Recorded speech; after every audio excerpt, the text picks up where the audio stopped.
Well, good morning, and it's a wonderful Friday the 13th of January, a fabulous Friday, a fantastic Friday. I hope that you are ready to hear about another hymn writer. I'm Rocky Stevenson, pastor of Benoni Bible Church, and let's talk. We're looking this morning at Joseph Addison, or Joseph Addison, Addison. And he lived from 1672 to 1719. So he died at the young age of 47 years old. Some of these guys didn't live massively long, and yet they had such meaningful lives. I think possibly that's because they didn't live in an era where we have what's called kidults. I'm sure you've heard of kidults before. It's adults that actually stay kids and stay with mom and dad until they're in their 30s and sometimes their 40s. But here's a man who lived until 47 and yet lived such a full life, one of the famous hymn writers, and really just one of the men that was known as one of the great literary geniuses of England, Joseph Addison. And he planned to follow even in his father's footsteps, as his father was a clergyman. And he went and studied at Magdalen College in Oxford. He was excellent in literary studies and was especially skilled in writing Latin verse. And so he studied much of Latin and wrote much of it as well. And he began to be so interested in two other careers, writing as well as diplomatic service. And so this was something that really interested him. I'd thought when I started something like Fabulous Fridays, I thought I would look at something like Future Fridays, because we have memorable Mondays. But I'm sure that as we look at some of these things, we will see even some eschatological themes that come out inside of Fabulous Fridays. And what a joy it is to even look at somebody like Joseph Addison, one of these hymn writers of old. And here's a hymn that he wrote, and it's such a beautiful hymn. I thought I'd read that to you as well, and just so that you get a bit of context. He became quite famous for one of his poems that he wrote because of some political events, and I'll touch on that in a moment. But that poem is so incredibly long that if I had to read that to you, it would far exceed the 15-minute slot that I have this morning with you. But here he wrote this marvelous hymn. He was a devout Christian, and listen to the words of this. He says, "When all thy mercies, O my God, my rising soul surveys, transported with the view, I'm lost in wonder, love, and praise. Thy providence my life sustained, and all my wants redressed, while in the silent womb I lay and hung upon the breast. To all my weak complaints and cries, thy mercy lent an ear. Ere yet my feeble thoughts had learned to form themselves in prayer. Unnumbered comforts on my soul thy tender care bestowed, before my infant heart conceived, from whose those comforts flowed. When in the slippery paths of youth with heedless steps I ran, thine arm unseen conveyed me safe, and led me up to man." What beauty of this man wrote with.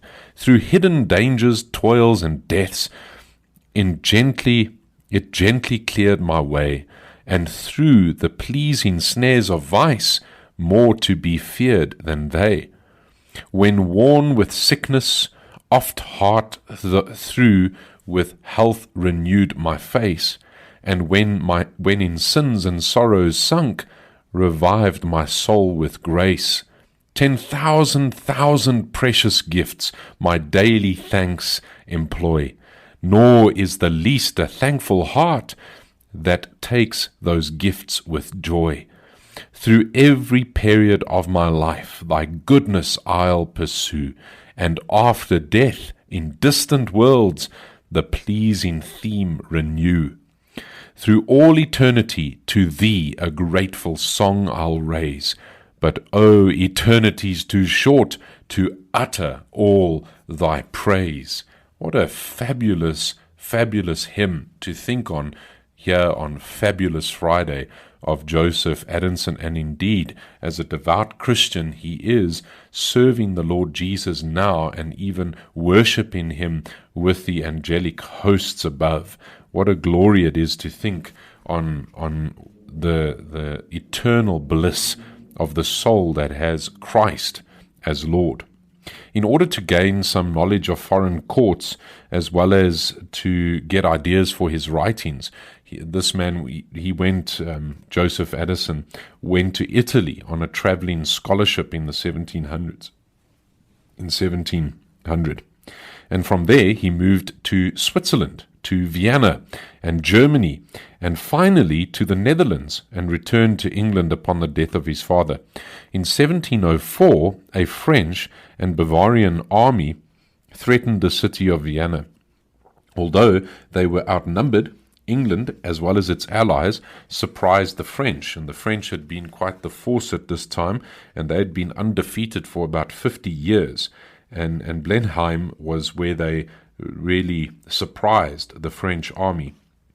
The Duke of Marlborough actually captured the French commander along with 13,000 of the Franco-Bavarian troops, and it was the first major French defeat in around 50 years.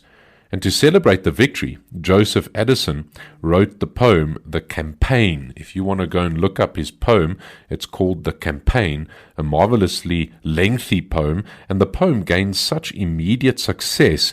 It was such an aid to the Whig Party that Addison was appointed Under Secretary of State in 1706. So this is how much fame his poem actually awarded him, that he became Under Secretary of State and Secretary of State in 1717 under King George I.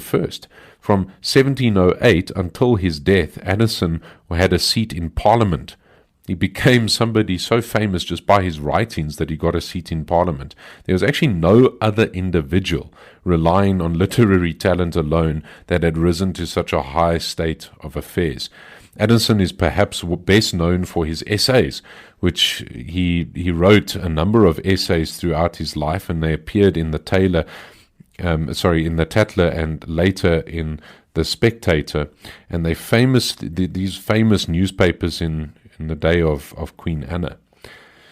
And it was really written in collaboration with Richard Steele, which was one of Addison's classmates and lifelong friends, and their writing and their model was really polished, elegant English, and they intended to shape the morals and the compass of the youth of the day.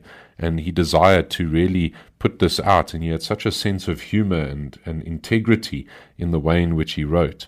Those who knew Joseph remembered him as a kind individual, as somebody with great integrity, and the charm and the humor of his essays reflected his personality, and it really illustrated the truth that if one smiles into the mirror of the world, then you'll receive a smile back. And so what a thing to think on for a moment. You just see this man soldiering on, being what the Lord had called him to be, continuing to be somebody who would actually just put one foot in front of the other, serving the Lord in his day, writing various essays, writing different poems. Sometimes Addison append a poem to one of his essays, and from the source comes 5 hymns of rare beauty. They are called what's named the creation hymns. Some of these hymns were the spacious firmaments on high, and then how are thy servants blessed, O Lord. The next one, the Lord my pasture shall prepare, and then when rising from the bed of death, and when all thy mercies, O my God, which is the one that we read earlier on. In the essay introducing the last hymn, Addison wrote, any blessing which we enjoy, by what means salva derived, is the gift of him who is the great author of good and the Father of mercies. Joseph Addison was a devout Christian, and even when he was dying, and this is something to take with you as you think through this fantastic Friday, even while on his deathbed, he cared more for others. He prayed for others. He continued to be a man of prayer even on his deathbed. And while on his deathbed, he was actually praying not for himself. He was praying for his brother-in-law, the Earl of Warwick, who was not a believer, and he cared that this man was going to an eternity lost and apart from the grace of Christ. He gave the gospel and desired that this man would come to faith. And so Addison asked the one that was taking care of him to allow the Earl to come to his bedside. And in a most gentle and as well as a modest way, he said to the Earl, "See in what peace a Christian can die." Addison is buried at Westminster Abbey. And so this man, just a great hymn writer, great poet, we still value his writings even in our day, and a man that had risen to actually such political spheres, always having a seat in the parliament because of actually just literary greatness and the way in which he used the English language and the way in which he wrote. And so we thank God for a man like this that the Lord used in his day to really bring about much of a needed pen to paper regarding the greatness of who God is. And as you go and study up some of his hymns, and you look at what he has written and some of the poems which are left from him, you see a rich heritage of somebody that delighted in God's world and delighted in who God is, and continued to just shine forth the greatness of who his God is to his family, to his friends, to people that were around him. And so let me encourage you this Friday to think upon that for this weekend. When last was it that you maybe took pen to paper and just put out a few words about the greatness of your great God? Or maybe wrote something to your children or to your wife or to your husband and desired to make your words say something beautiful about the great God who has made us. Isn't it marvelous that we have the privilege of being beings that communicate and are able to speak to one another, that you can hear my voice over the radio or over the podcast, that you're able to even enjoy the language and to be able to have themes and pictures come to mind as you think through what is being discussed. Isn't it marvelous that God would use men throughout history to write down marvelous hymns that we even sing still today? So may the Lord bless your fabulous, fantastic Friday, and may you continue to think on him even this weekend as you go into it. May you be somebody that even would sing the hymns that that many have left for us, and may we go even into eternity worshiping our great God, even along with these men that wrote the hymns in the past. So may the Lord bless you as you go into your weekend. Blessings. Bye.